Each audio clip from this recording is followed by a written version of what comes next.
लोकसभा की कार्रवाई में जारी गतिरोध के बीच विपक्ष स्पीकर ओम बिरला के खिलाफ अविश्वास प्रस्ताव ला सकता है। सोर्सेस के मुताबिक खरगे के घर पर राहुल गांधी के विपक्षी सांसदों के साथ हुई मीटिंग में यह फैसला लिया गया। विपक्ष का आरोप है कि सदन में उनके सांसदों को बोलने का मौका नहीं दिया जा रहा। यहां तक कि नेता प्रतिपक्ष राहुल को भी अपनी बात रखने नहीं दी जा रही।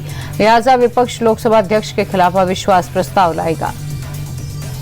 लोकसभा में राहुल गांधी के बोलने के बाद हंगामा हो गया, जिसके बाद लोकसभा की कार्यवाही कल तक के लिए स्थगित कर दी गई। राहुल ने सदन में कहा कि स्पीकर ने उन्हें बोलने का आश्वासन दिया था, जिसके पलटवार में स्पीकर ने राहुल को बताया कि उनकी ओर से कोई नोटिस नहीं दिया गया था। साथ ही रिजिजू ने भी राहुल को सदन की गरिमा न गिराने की सलाह दी और कहा कि ऐसा कोई समझौता नहीं हुआ था। सपा सांसदों ने भी लोकसभा स्पीकर ओम बिरला पर विपक्ष के साथ भेदभाव करने का आरोप लगाया। डिंपल यादव ने कहा कि कांग्रेस अगर अविश्वास प्रस्ताव लाती है तो समाजवादी पार्टी उनका समर्थन करेगी। कांग्रेस नेता के.सी. वेणुगोपाल ने स्पीकर पर आरोप लगाते हुए कहा, संसद में राहुल गांधी को बोलने से रोका जा रहा है। ऐसा लग रहा है कि सदन में विपक्ष के लिए कोई जगह ही नहीं है। उधर एलजेपी ने पलटवार करते हुए कहा कि कांग्रेस को अविश्वास प्रस्ताव का फैसला और पतन की ओर ले जाएगा।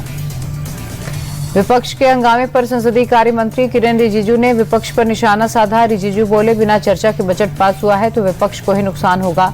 संसद का कामकाज चलने दे। रिजिजू ने कांग्रेस को आड़े हाथों लेते हुए कहा कि अगर संसद में विपक्षी सांसदों को बोलने का मौका नहीं मिला तो इसके लिए कांग्रेस जिम्मेदार है। राहुल गांधी संसद को ठप करने के बजाय अपनी मांगे बाहर उठाएं। बिहार विधान परिषद में जमकर हंगामा हुआ। शोरगुल के बीच सीएम नीतीश कुमार विपक्ष पर भड़क गए। राबड़ी देवी की ओर इशारा करते हुए कहा, ये जो लड़की है वो क्या जानती है इसके, वो जब हट गए तो इसी को बना दिया गया। उन्होंने कहा कि ये लोग सिर्फ हल्ला करना जानते हैं और कुछ नहीं। वहीं राबड़ी देवी ने नीतीश सरकार को निकम्मी सरकार बताते हुए सीएम का इस्तीफा मांगा। यूपी विधानसभा का बजट सत्र आज से शुरू हो गया। सत्र के पहले दिन ही सदन में जमकर हंगामा हुआ। राज्यपाल आनंदीबेन पटेल के अभिभाषण के दौरान विपक्ष ने जमकर नारेबाजी की। एसआईआर समेत कई मुद्दों पर बवाल कटा। विपक्ष के हंगामे पर सीएम योगी ने ऐतराज व्यक्त किया। उन्होंने कहा कि विपक्ष सदन की कार्रवाई को बाधित न करे। सरकार हर मुद्दे पर चर्चा के लिए तैयार है। विवादित बयानों से अक्सर सुर्खियों में रहने वाले आईएमआईएम प्रमुख के छोटे भाई अकबरुद्दीन ओवैसी एक बार फिर चर्चा में आ गए। इस बार उन्होंने निजामाबाद से यूपी के सीएम योगी को धमकी दी और कहा कि मिस्टर योगी तैयार हो जाओ, मैं यूपी में आ रहा हूं। अकबरुद्दीन ने कहा कि मुसलमानों की दाढ़ी नोची जा रही है, शरीयत पर हमले हो रहे हैं, हमें तैयार रहना होगा। ना हम कुरान छोड़ेंगे ना हिंदुस्तान। उन्होंने कहा कि इस मुल्क पर जितना तिलक लगाने वालों का हक है, मेरा भी उतना ही हक है। यूपी के सीएम योगी आदित्यनाथ ने प्रदेश के बच्चों के नाम चिट्ठी लिखी। चाइनीज मांझे और मोबाइल की बढ़ती लत पर चिंता जताई। सीएम योगी ने बच्चों को चाइनीज मांझे के उपयोग न करने की अपील की और कहा कि पतंग से प्रेम ठीक है, लेकिन चाइनीज मांझे से दूरी बनाएं। इसके खिलाफ चल रहे अभियान में सहयोग करें। साथ ही सीएम ने मोबाइल की जगह किताबों से दोस्ती करने की अपील की। सीएम ने कहा, मोबाइल पर रील गेम खेलने की जगह परिवार, दोस्तों और किताबें पढ़कर समय बिताएं। आगामी बोर्ड परीक्षाओं के लिए बहुत शुभकामनाएं। परीक्षा पे चर्चा के दूसरे एपिसोड में प्रधानमंत्री मोदी ने स्कूली बच्चों को परीक्षा और जीवन में सफल होने का गुरु मंत्र दिया। पीएम ने छात्रों से परीक्षा को उत्सव की तरह मनाने की अपील की और कहा कि टेक्नोलॉजी का गुलाम ना बने। तकनीकी के जरिए क्षमता को विकसित करें। पढ़ने के साथ लिखकर भी प्रैक्टिस करें। पीएम ने कहा, पहले निडर बनो फिर लीडर बन जाओगे। जीत के लिए कभी कम में सेटल ना हो, किसी और से नहीं, खुद से कंपटीशन करें, खुद पर भरोसा करें। सीएम हेमंता के आरोपों पर गौरव गोगोई ने बयान जारी किया। गोगोई ने कहा, सीएम हेमंता ने साबित कर दिया कि वो मुख्यमंत्री की कुर्सी पर बैठने के लायक नहीं है। उनके बयानों से पूरा असम शर्मिंदा हुआ है। वो इतना नीचे गिर गए कि उन्होंने मेरे बच्चों से जुड़ी जानकारी भी साझा की।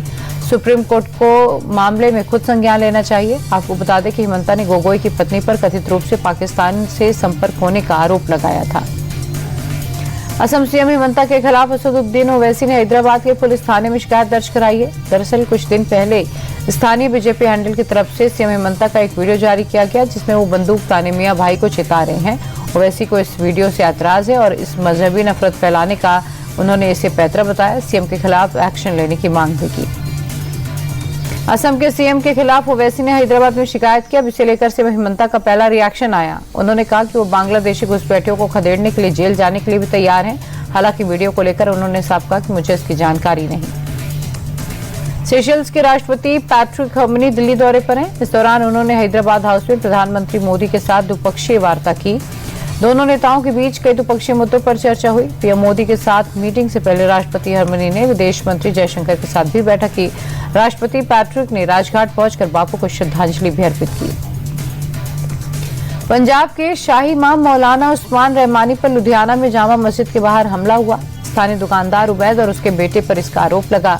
शाही इमाम पर ईंटों से अटैक किया गया। मामले में 3 लोगों के खिलाफ मामला दर्ज कर लिया गया है। पुलिस जांच में मस्जिद परिसर में बनी दुकानों को लेकर विवाद की बात सामने आई। आरोपियों की गिरफ्तारी के लिए पुलिस लगातार छापेमारी कर रही है।